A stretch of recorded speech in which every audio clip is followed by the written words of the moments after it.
इस वीडियो में हम द पनिशर वेब सीरीज़ का पहला सीज़न देखने वाले हैं।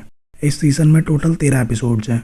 हम 1 से एपिसोड 3 तक इस वीडियो में देखेंगे, बाकी के एपिसोड्स आएंगे नेक्स्ट वीडियो में। कहानी शुरू होती है जहां एक आदमी को 2 बाइकर्स का पीछा करते दिखाते हैं। ये बाइकर्स उस आदमी पे गोली चलाते हैं और ये आदमी भी उन पर गोली चलाता है, जिससे दोनों बाइकर्स गिर जाते हैं और ये आदमी उन्हें अपनी गाड़ी से बड़ी बेरहमी से कुचल देता है।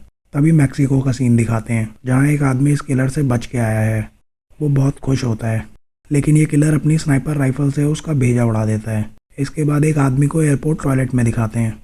वो किसी से फ़ोन पे कहता है और कोई निकल पाया जिंदा। तभी वो किलर वहाँ आ जाता है और उसे भी मार देता है। इस बात को 6 महीने बीत जाते हैं और वो किलर पीट अब एक कंस्ट्रक्शन वर्कर है। वो पूरा दिन काम करता है। कुछ वर्कर्स उसे वहाँ परेशान भी करते हैं, पर वो उन पर ध्यान नहीं देता। वो लंच भी अकेले करता है। रात को वो घर आता है।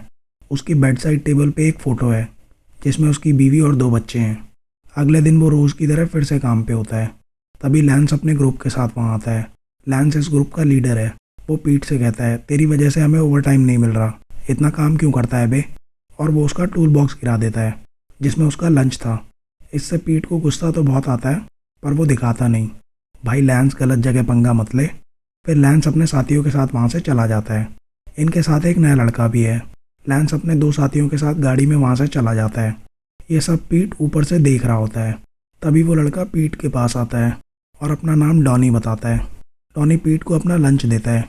डॉनी पीट की छाती पे गोली का निशान देख लेता है। पीट कहता है वो आर्मी में था। इसके बाद डॉनी उसे उसकी फैमिली के बारे में पूछता है, जिससे पीट भड़क जाता है। वो कहता है, देख भाई, लंच के लिए शुक्रिया, लेकिन मुझे दोस्त की ज़रूरत नहीं है। और वो वहाँ से चला जाता है। उस रात वो अपने दोस्त कर्ट के पास जाता है। कर्ट भी आर्मी में था। वो आर्मी वेटरन्स के लिए एक ग्रुप चलाता था, जिससे उन्हें वापस सिविलियन लाइफ में एडजस्ट होने में मदद मिलती थी। पीट यहाँ कर्ट की बुक वापस देने आया था। कर्ट कहता है, तुम्हारी बीवी बच्चों की मौत के लिए जो लोग भी जिम्मेदार थे वो सबको मार चुका है। तभी हमें पता चलता है पीट का असली नाम फ्रैंक है। कर्ट कहता है फ्रैंक को ज़िंदगी में आगे बढ़ना चाहिए। इसके बाद होमलैंड एजेंट मडानी को दिखाते हैं। वो भी कांधार से आई है, जहाँ उसके पार्टनर को अमेरिकन सोल्जर्स ने मार दिया था। वो अपने न्यू पार्टनर सैम को इस केस के बारे में बता रही होती है। तभी सैम पूछता है, क्या वुल्फ उन्हें इस केस पे काम करने देगा। तभी वुल्फ आता है। मडानी उसे केस के बारे में बताती है। वो बताती है उसके पार्टनर जुबैर ने अमेरिकन सोल्जर्स को ड्रग्स स्मगल करते हुए देख लिया था, जिसकी वजह से उन्होंने उसे मार दिया।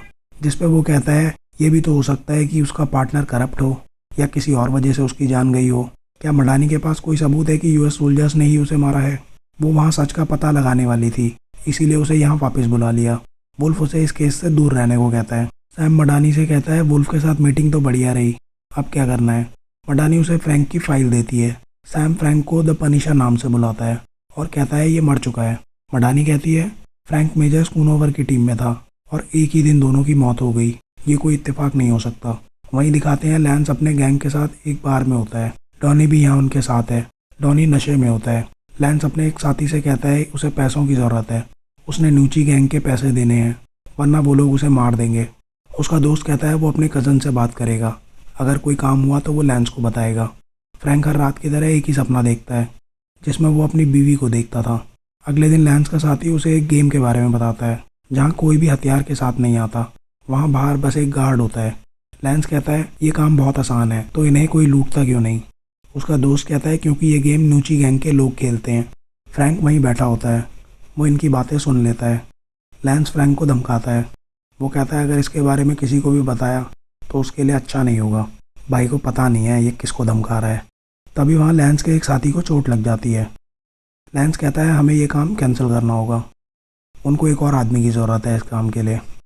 लैंस डॉनी को इस काम के बारे में बताता है और डॉनी इस काम के लिए मान जाता है। उस रात लैंस सबके साथ वहाँ पहुँचता है जहाँ वो गेम हो रहा था। लैंस, डॉनी और उसके साथी अंदर जाते हैं। वो बाहर बैठे गार्ड को गन पॉइंट पे लेके अंदर चले जाते हैं। लैंस डॉनी को सारे पैसे बैग में भरने को कहता है। डॉनी घबराया हुआ है। वो पैसे एक बैग में भरने लगता है। तभी उसका वॉलेट नीचे गिर जाता है, जिससे अब इन गैंगस्टर्स को उसका नाम पता चल गया था।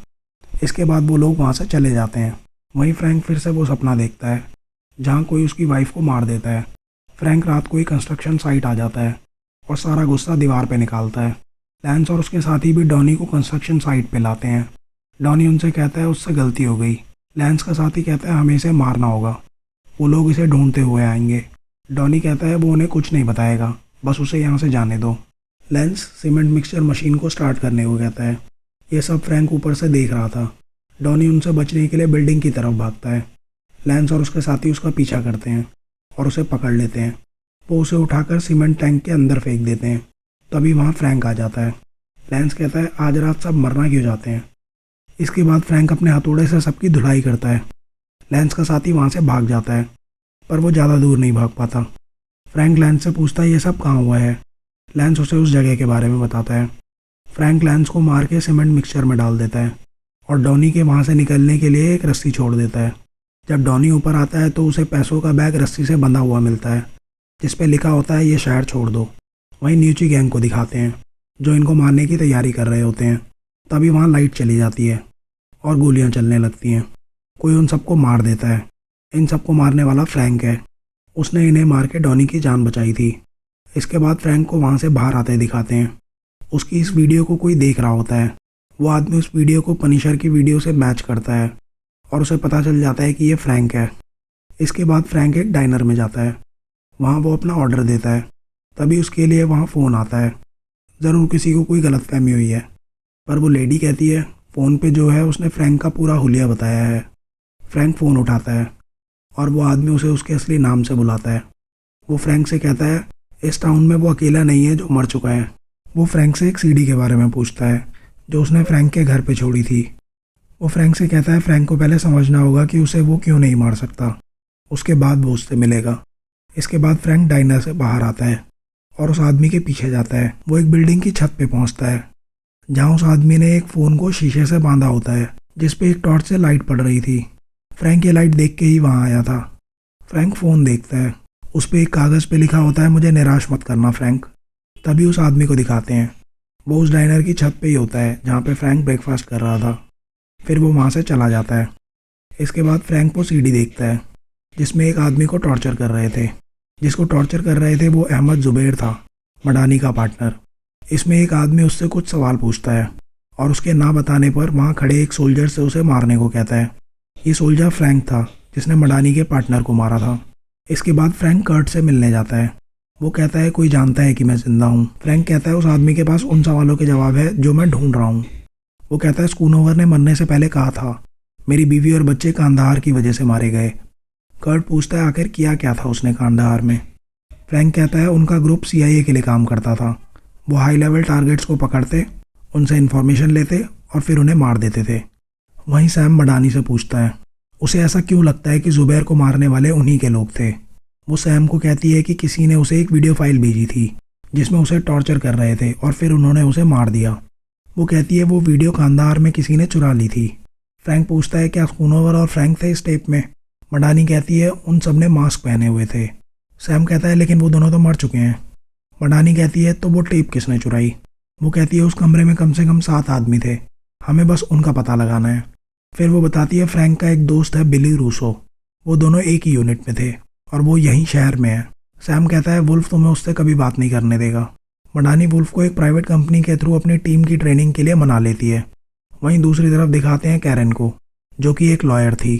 फ्रैंक कैरन से एक भिखारी बन के मिलता है। कैरन और फ्रैंक एक दूसरे को जानते हैं और फ्रैंक उस पर पूरा भरोसा करता है। फ्रैंक को उससे कुछ बात करनी है। इसके बाद दोनों कैरन के घर आते हैं। वो कैरन को उस आदमी के बारे में बताता है जिसने वो सीडी भेजी थी। फ्रैंक कहता है मुझे तुम्हारी मदद चाहिए। वो उसे बताता है ये आदमी खुद को माइक्रो कहता है, जैसे इस शब्द का कुछ मतलब हो। कैरन कहती है मैं तुमसे कांटेक्ट कैसे करूँगी। फ्रैंक उसे एक बुके देता है और कहता है इसे अपनी खिड़की में रख देना और मैं तुम्हें कांटेक्ट करूँगा। इसके बाद वो वहाँ से चला जाता है। कैरन अब एक जर्नलिस्ट है। वो अपने ऑफिस में इस माइक्रो को ढूंढती है।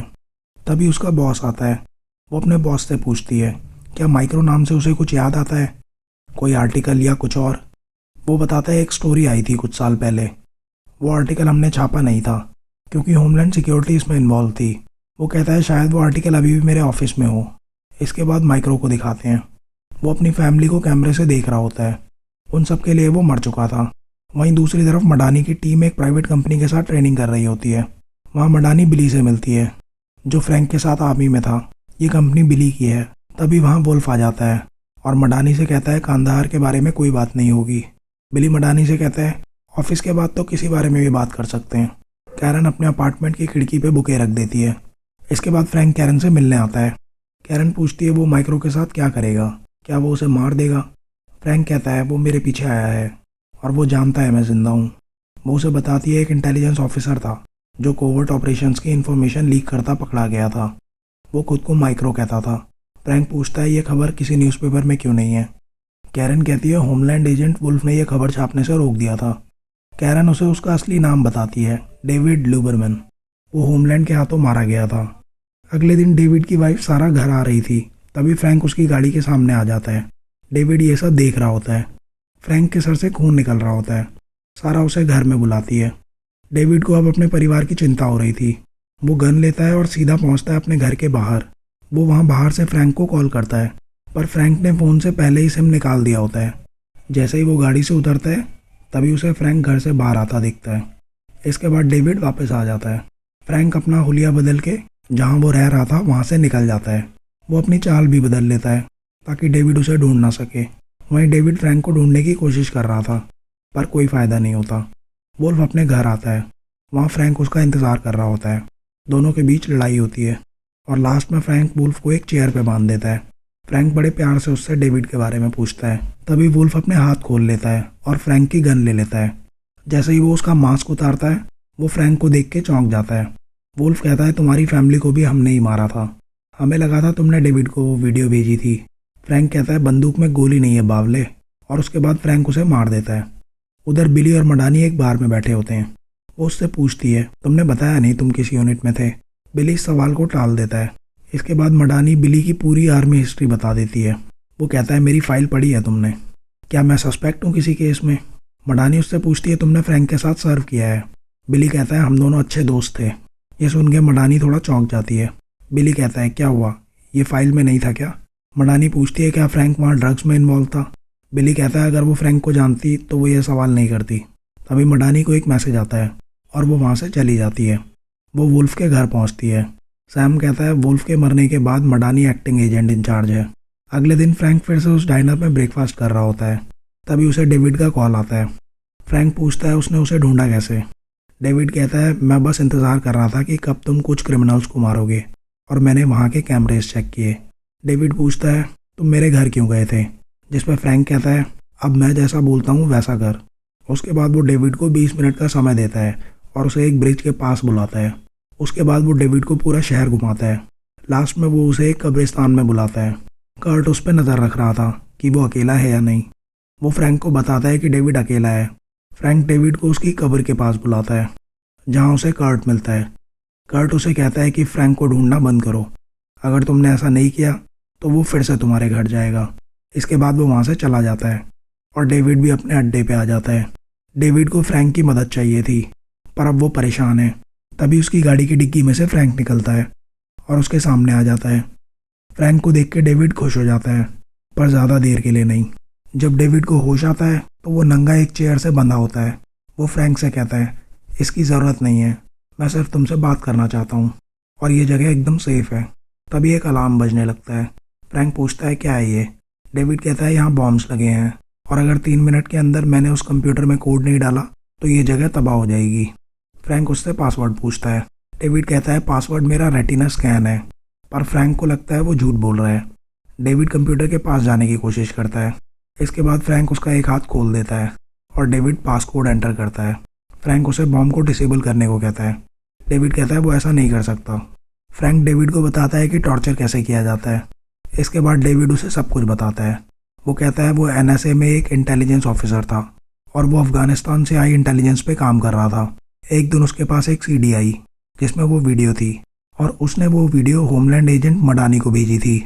अगले दिन जब वो अपने परिवार के साथ जा रहा था तभी उसने देखा कुछ होमलैंड एजेंट्स उसकी तरफ आ रहे हैं। वो सारा और बच्चों को गाड़ी में रहने को कहता है और उन एजेंट से बचने की कोशिश करता है, पर वो एजेंट्स उसे पकड़ लेते हैं।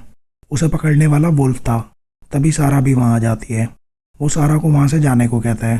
तभी वुल्फ उसे गोली मार देता है, पर मोबाइल फ़ोन की वजह से उसकी जान बच गई थी। वहाँ मडानी और सैम वुल्फ के केस पे काम कर रहे होते हैं। दूसरी तरफ कर्ट को दिखाते हैं। बिली उससे मिलने आता है। ये जगह जहाँ कर्ट आर्मी वेट्स की मदद करता है ये बिली की है। बिली उसे अपनी कंपनी में जॉब भी ऑफर करता है, पर कर्ट कहता है वो जहाँ है खुश है। वहाँ फ्रैंक डेविड को सोने नहीं देता। वो उससे पूछता है कौन उसे यहाँ बचाने आने वाला है। फ्रैंक को लगता है डेविड किसी के साथ मिलकर काम कर रहा है। डेविड कहता है मैं अभी तक जिंदा हूँ क्योंकि मैं इस काम में अच्छा हूँ। तभी फ्रैंक के आर्मी के दिन दिखाते हैं जहाँ CIA एजेंट ऑरेंज और मेजर स्कूनोवर उन्हें बताते हैं उनकी टीम एक कोवर्ट मिशन करेगी। उनका काम होगा हाई वैल्यू टारगेट्स को पकड़ना, उनसे इन्फॉर्मेशन लेना और उन्हें ख़त्म करना। वहीं दूसरी तरफ कर्ट आर्मी वेट्स के साथ होता है जहाँ एक लड़का लुइस जो पहले आर्मी में था उसे लगता है कि देश के कुछ लोग उनके राइट्स उनसे छीनना चाहते हैं। दूसरी तरफ वो अलार्म फिर से बजने लगता है। फ्रैंक कहता है यहाँ कोई बॉम्ब नहीं है, तुम झूठ बोल रहे हो। डेविड कहता है अच्छा आओ तुम्हें कुछ दिखाता हूँ। वो फ्रैंक को बताता है अगर उसने कोड नहीं डाला तो ये रिकॉर्डिंग सभी न्यूज़ चैनल के पास चली जाएगी और सबको पता चल जाएगा तुम जिंदा हो। डेविड कहता है मैंने सोचा था अगर वो कभी मुझे ढूंढ लेंगे तो कम से कम मेरे मर्डर की रिकॉर्डिंग दुनिया तक पहुंच जाएगी। फ्रैंक कहता है तुम्हारी उस डिस्क का क्या। डेविड कहता है मैं सिर्फ अपना काम कर रहा था। वो कहता है जुबैर एक अच्छा आदमी था, वो एक पिता था। डेविड को पता होता है कि फ्रैंक उस दिन वहीं मौजूद था जब जुबैर को टॉर्चर किया जा रहा था और उसे मारने वाला भी फ्रैंक ही था। वहीं कर्ट और बिली फ्रैंक की कब्र पे होते हैं। आज फ्रैंक का बर्थडे है। बिली को नहीं पता था कि फ्रैंक जिंदा है। एक बार फिर से अलार्म बजने लगता है। वो डेविड को कंप्यूटर के पास ले जाता है। डेविड कोड डालने के बाद फ्रैंक को बेहोशी का इंजेक्शन लगा देता है। वहीं दूसरी तरफ ल्यूइस को दिखाते हैं। वो सपना देख रहा होता है। जैसे ही उसके पिता आते हैं वो उन पर गोली चला देता है पर गोली उन्हें नहीं लगती। इसके बाद ल्यूइस वहाँ से चला जाता है। सैम मडानी को वुल्फ की बैंक स्टेटमेंट दिखाता है जिसमें उसके अकाउंट में $30 मिलियन थे। डीना कहती है हम यहाँ किसी पे भरोसा नहीं कर सकते, ये केस सिर्फ तुम और मैं देखेंगे। वहीं जब फ्रैंक को होश आता है तो उसकी गन उसके पास होती है। फ्रैंक डेविड से पूछता है तुमने मुझे मारा क्यों नहीं। डेविड कहता है वो उसे नहीं मार सकता क्योंकि एक फ्रैंक ही है जो उसे उसकी फैमिली से मिलवा सकता है। तभी फ्लैशबैक में दिखाते हैं जहाँ स्कूनोवर एक मिशन के बारे में फ्रैंक और बिली को बताता है। फ्रैंक को लगता है ये एक ट्रैप है पर एजेंट ऑरेंज कहता है उसे अपनी इन्फॉर्मेशन पर भरोसा है और मेजर स्कूनोवर उन्हें मिशन के लिए तैयार होने को कहता है। लेकिन वो एक एम्बुश होता है जिसमें फ्रैंक अपनी टीम के साथ फंस जाता है। वो बिली से कहता है वो यहाँ से निकलने का रास्ता बनाने जा रहा है। इसके बाद वो एक बिल्डिंग में घुस जाता है जहाँ टेररिस्ट होते हैं। वो उन सबसे अकेले लड़ता है जिसमें वो बहुत घायल भी हो जाता है पर आखिर में वो लोग वहाँ से निकल जाते हैं। बेस कैंप पहुँच के एजेंट ऑरेंज उनसे पूछता है क्या उन्होंने उस टारगेट को मार दिया। तभी फ्रैंक की सटक जाती है और वो एजेंट ऑरेंज को मारता है पर बिली और कुछ सोल्जर्स उसे बचा लेते हैं। डेविड उसे बताता है ऑपरेशन सर्बरस का कोई रिकॉर्ड नहीं है, मतलब उन्होंने वहाँ जो भी किया वो गवर्नमेंट ऑथराइज नहीं था। फ्रैंक डेविड के साथ काम करने के लिए मान जाता है। वो कहता है मेरी एक शर्त है, वो सब मरेंगे, कोई ट्रायल नहीं होगा, मैं सबको मार दूंगा। और यहीं ख़त्म होता है हमारे पहले सीज़न का 3रा एपिसोड। कैसी लगी अभी तक ये सीरीज़ आपको कमेंट्स में ज़रूर बताना। आगे के एपिसोड्स के साथ मिलते हैं नेक्स्ट वीडियो में।